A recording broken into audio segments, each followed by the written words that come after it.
DNC duplicate registration. DNC duplicate registration की ज़रूरत कब पड़ती है? जब सपोज़ हमारा कोई डीएनसी सर्टिफिकेट है वो हमारा खो गया है, तो हम कहाँ से दोबारा उसका प्रिंट आउट लें या कैसे करें? क्योंकि कहीं भी आप जॉब करेंगे तो डीएनसी सर्टिफिकेट तो मांगेंगे।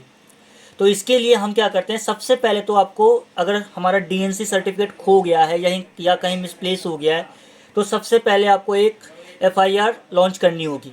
पहला काम तो ये है। एफआईआर लॉन्च करने के बाद उसका एक स्लिप लेकर फिर हम जाएंगे डीएनसी पोर्टल पे और डीएनसी डुप्लीकेट सर्टिफिकेट के लिए अप्लाई करेंगे। आज मैं इसी के बारे में बताने जा रहा हूँ कि कैसे स्टेप बाय स्टेप, हम कितने स्टेप हैं जिसकी वजह से हम डीएनसी डुप्लीकेट सर्टिफिकेट अप्लाई करेंगे, वो भी घर बैठे ही। आप घर बैठे फ़ोन में, डेस्कटॉप पे, लैपटॉप पे, कहीं से भी अप्लाई कर सकते हो। फर्दर अभी मैं बताने वाला हूँ कि कैसे अप्लाई करेंगे और क्या क्या इसके स्टेप होने वाले हैं। तो सबसे पहले हम जाएंगे डीएनसी के ऑफिशियल वेबसाइट पे, जो कि मैंने अपने प्रीवियस वीडियो में बता रखा हूँ कि कैसे जाना है। तो फाइनली हम वहाँ पे जाके लॉगिन आईडी पे जाएंगे और लॉगिन करेंगे। जैसा कि पहला स्टेप होने वाला है लॉगिन टू पोर्टल आईडी, हम ये रखेंगे।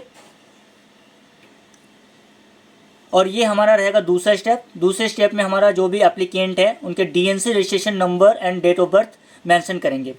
इसके बाद हमारा पास जो नेक्स्ट स्टेप है वो मैं बताने वाला हूँ।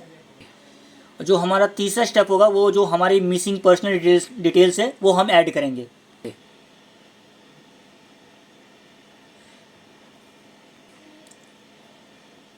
हमारा चौथा स्टेप जो हमारा होगा वो होगा scan and upload image and photo, signature and original documents.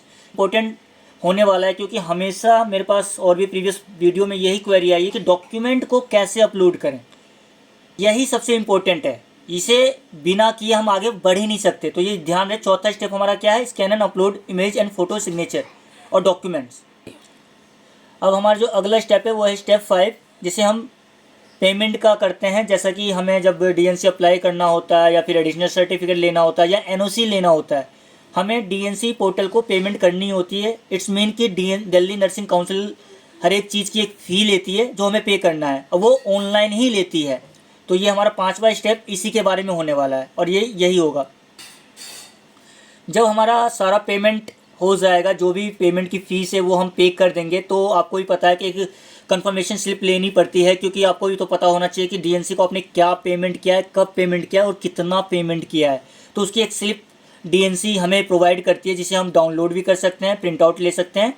और यहीं पे हमारा टोटल 6 स्टेप हैं, जो कि जैसा मैंने बताया एज इट इज़ फॉलो होंगे और इसी से हमारा सारा प्रोसीजर कंप्लीट हो जाएगा। लेकिन एक बात ध्यान रहे कि हमारा जो एक मेन काम है वो है, जैसे ही हमारा कोई डीएनसी सर्टिफिकेट मिसप्लेस होता है या खो जाता है या पता नहीं कहाँ है, तो हम सबसे पहले उसकी एफआईआर लॉन्च करवाते हैं। एफआईआर लॉन्च होना मस्ट है, उसके बिना हम ये नहीं करेंगे।